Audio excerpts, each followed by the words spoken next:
Star Trek fans don't want to admit it, but one of TNG's biggest critiques is 100% correct. When it comes to Star Trek, The Next Generation, fans usually hold the series in almost sacred regard.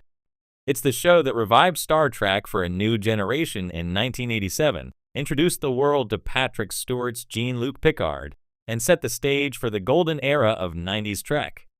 TNG gave us Data's pursuit of humanity, the Borg at their most terrifying, and some of the most thoughtful science fiction television ever aired. For many fans, it's not just a great Star Trek series, it is Star Trek. But hidden beneath the nostalgia and reverence is a critique that has lingered since the show first aired. It's the elephant in the room, the one point fans don't always want to acknowledge because it challenges the idealized memory of their beloved series. And yet, the truth is inescapable. TNG often struggled with portraying genuine conflict, both between its characters and within its episodic storytelling. As much as fans love to argue otherwise, this critique is 100% correct. And if we really dig into why, it tells us something fascinating about both the strengths and limitations of The Next Generation. The Roddenberry Rulebook. To understand TNG's approach to conflict, you have to start with the philosophy of Gene Roddenberry himself. By the time TNG began, Roddenberry had transformed from the scrappy creator of a canceled 1960s sci-fi show into a full-blown visionary. In his mind, Star Trek wasn't just television, it was the blueprint for humanity's future. That vision, however, came with rules. In Roddenberry's 24th century, humanity had evolved past petty squabbles. Greed, jealousy, rivalry, all the hallmarks of human drama, were supposedly eradicated. Starfleet officers were paragons of reason, tolerance, and professionalism. Conflict, when it arose, came from external sources, alien species, mysterious anomalies, or cosmic moral dilemmas. On paper, it sounds noble. After all, the idea of a post-scarcity society where humans have moved beyond internal strife is inspiring. But in practice, it often left TNG's writers handcuffed. Traditional storytelling thrives on conflict. Strip away interpersonal disagreements, and suddenly you're left trying to wring drama from technobabble or from villains of the week who sometimes barely last past the end credits. The result? A show that could sometimes feel dramatically hollow, even as it was thematically ambitious. The lack of real tension. Think about some of TNG's most famous characters. Captain Picard is brilliant, composed, and principled.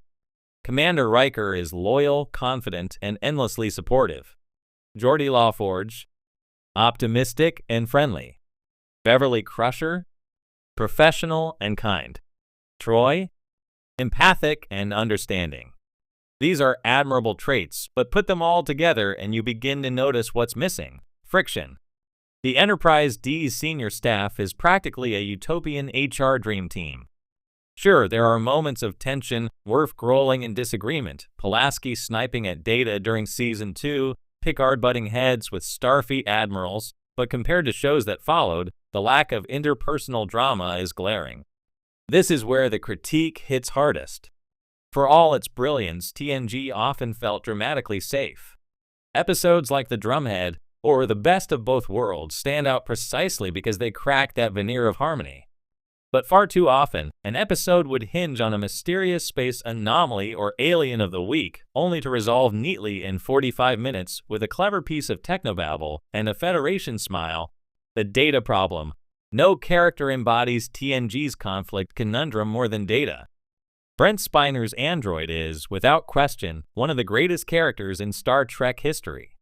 His quest to understand humanity produced some of the series' best episodes: The Measure of a Man, Brothers, Inheritance. But because TNG was reluctant to embrace ongoing character conflict, Data's journey was largely episodic. He'd grapple with humanity in one installment, only for the reset button to hit by the next week. Imagine if TNG had allowed Data's development to carry real consequences across multiple episodes. Imagine if his failures or misunderstandings created deeper rifts with his crewmates, rather than being tittily resolved. Instead, his most profound conflicts tended to happen in isolation, disconnected from the broader dynamics of the crew. It's telling that Star Trek Picard, decades later, was able to draw so much emotional resonance from revisiting Data's legacy precisely because fans always felt there was unfinished business in his journey. Compare and contrast DS9. If TNG's aversion to conflict is its biggest weakness, then Star Trek Deep Space Nine is the ultimate rebuttal. Freed from Roddenberry's direct influence, DS9 leaned hard into interpersonal tension. Sisko clashed with Kira's Byron faith. Odo wrestled with his alienation from humanoids. Quark and Odo sparred in a way that was both comedic and revealing.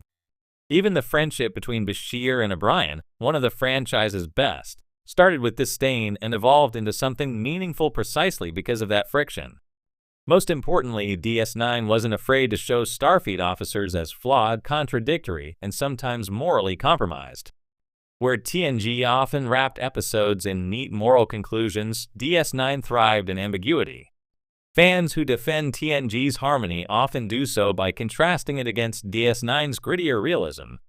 But if we're honest, the comparison makes TNG's limitations even more obvious. Why fans resist the critique?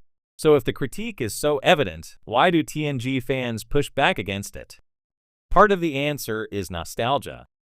For many, TNG was their introduction to Star Trek, their first captain, their first crew, their first adventures among the stars. Criticizing its lack of interpersonal conflict feels, in some ways, like criticizing a childhood memory. There's also the comfort factor. TNG's harmonious crew and clean resolutions make it uniquely rewatchable. In a modern media landscape dominated by grimdark storytelling and cynical anti-heroes, there's something refreshing about spending time on the Enterprise D, where problems get solved by collaboration, empathy, and science.